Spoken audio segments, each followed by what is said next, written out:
AFL CEOs tomorrow will hear for the first time what Caro Wilson's about to tell the world right now. Caro, this is a big story in relation to the umpires, another Footy Classified exclusive, one that I've actually been very keen to hear that they would head down this path. The floor is yours. Explain what umpiring is going to look like in 2023.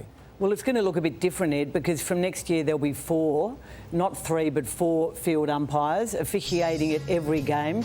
The umpires lists are going to increase from 34 to 42. This is a massive investment. It was ratified, no emergencies. If an umpire does get injured, and he's not too badly injured, he'll play that emergency role. The 1 to 1.5 million wages bill is just the start of what the AFL are going to be spending on this. I believe that this will increase in years to come. I think we could see 5 or even 6 over the next 5 years. Who knows if the boundary umpires will stay if that happens? I doubt it.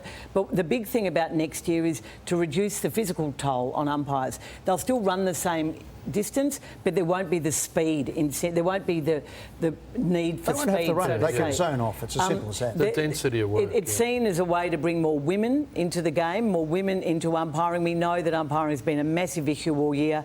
This was put forward to the Commission on Monday, as was the removal of the centre bounce. The Commission has not yet ratified the removal of the centre bounce, but my understanding that is not off the table as yet. But they did approve, and the umpires learnt last night. What's the reaction?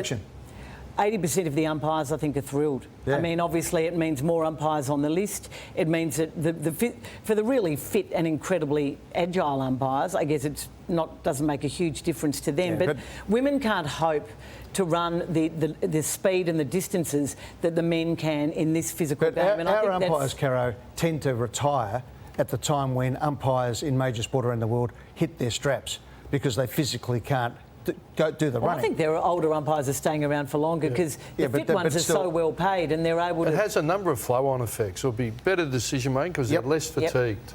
And you can keep your better umpires umpiring.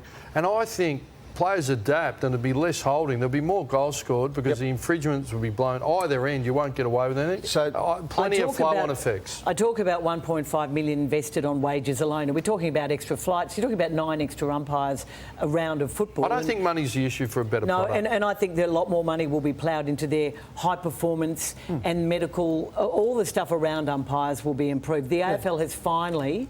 After a lot of story, and we saw the story about the bad treatment of women umpires in all levels, including junior leagues. And I also wrote a story about the conditions they were working in earlier this year. I think the AFL Commission and the executive has finally listened and realised this is a crisis in our game and they need to fix it. Who do you think's driven it, Caroline? Has it been Brad Scott or the Commission or Gillen or a collective? I think Daniel Richardson has been a big part of it, but I think Brad Scott has been very much behind it, and also Andrew Dillon. And rip the Band-Aid off right now and get rid of the bounce for next year. That'll help the umpires as well. But Eddie, you're right on top of this. This was on April 20. You discussed this and where this could head with the umpires. You'll see that there are 2 umpires in the goals at each end. In the second game of the weekend, they would come onto the ground and they would swap over. Those circles there are roughly the area that they would be in charge of. Remembering the umpires move across back and forth, stay out of the corridor where they fill up the corridor, which stops players going through it.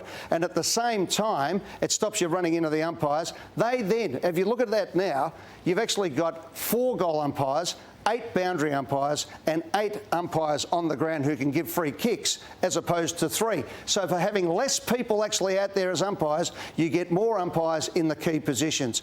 All right, so that was where we are. So they haven't gone to the goal umpires yet, but that will come. I can also tell you exclusively... Well, we don't know that. I can tell you exclusively as well that there is... the AFL are looking at some amazing technical aspects to umpiring and to score reviews that will roll out in the next 12 months or so. More on that later, but I have to declare an interest that I have an involvement in that. Can I just show you one bit of play? Just finally, I just want to say this has been too long coming. These blokes have had and I'm just really pleased that something is happening and money is being invested, and let's hope it goes lower down in the other pathways as well. Let's give them a tick for that.